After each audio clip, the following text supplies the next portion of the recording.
This is Ren from ExtremeRigs.net, and this is part 3 of the TX10 video. In the first two parts, I looked at unboxing the TX10, which is the CaseLabs Monster Godzilla all-you-can-eat case. And in this one, I've partly built the case. However, I haven't fully built it yet, mainly because it's going up for powder coating in a little while. So I don't want to spend a long time building it, only to have to take it apart again. So I just wanted to give you guys a flavor for how big this case is. You can see in front of the door, it is really pretty large. You can see it's a little bit wider than a door, and it's pretty tall. So this is the TX10 with pedestal. The TX10 itself comes in a couple of varieties, but this is the dual motherboard version, and it has the pedestal at the bottom, which is an optional extra if you want some added cooling.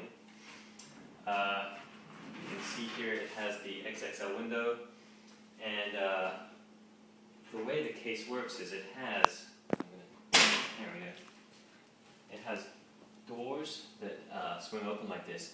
Then the motherboard's going to sit right in here. Stop that swinging. You can see there's some cable routing, and there's a couple of optional panels you can fit in here for extra cable routing. You can leave it open if you want, or you can have a full cover in there. As you can see, there are these kind of heat chamber covers on the side, and all of these panels just pop off. So you can see I can just pop this off right here. And so you can have easy access to all your liquid cooling radiators. So for example, you can get radiator mounts that just fit perfectly on the side here, so you can mount a 560 radiator in here. You can mount radiators in the front bays. Let me just close the door so I can swing it back around for you. And this window is just covered with protective paper, just so it doesn't get scratched up already.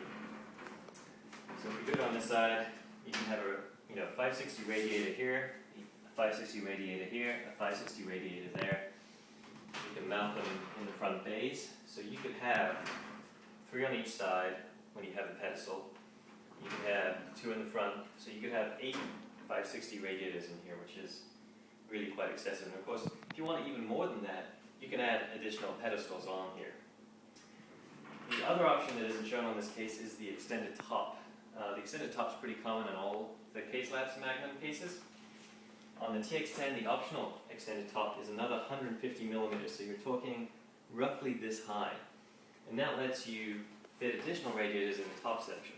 For example, if I take the top off, you can see I've just laid on here, there we go, the radiator mounts. And this is the 140.9 radiator.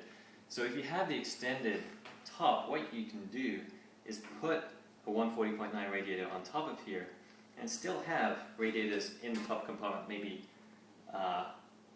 blowing out the side and blowing out the top, and bringing air in from the back, or well, who knows.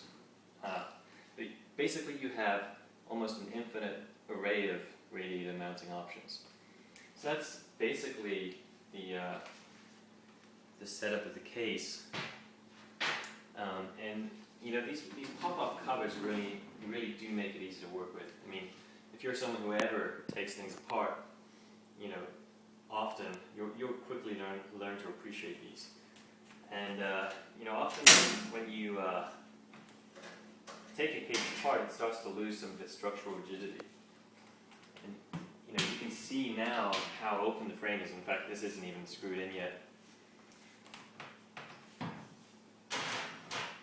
And if I give this a kind of, try and talk on this, you can see how meaty these struts are on here.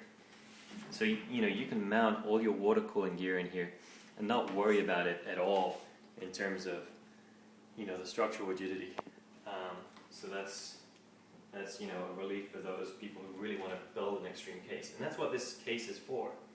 It's for really extreme liquid cooling builds. Pretty much, if you aren't going overkill on radiators, you probably don't need this case. So as I said, this case will be going off to FTWPC. They're sponsoring this build, and this will be powder coated by them.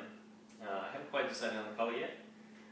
But I'm thinking a kind of charcoal gray, metallic kind of outside, and either like a pearl white on the inside or a crimson red. In addition, I'll be getting 18-day waterfall reservoirs. So all the way through the front here is going to be 2 parallel reservoirs. So that's about all I have for you right now.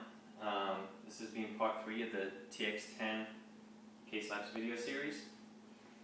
And I look forward to part 4. Hopefully next time we'll have this powder coated and you'll be in for a treat, I'm sure.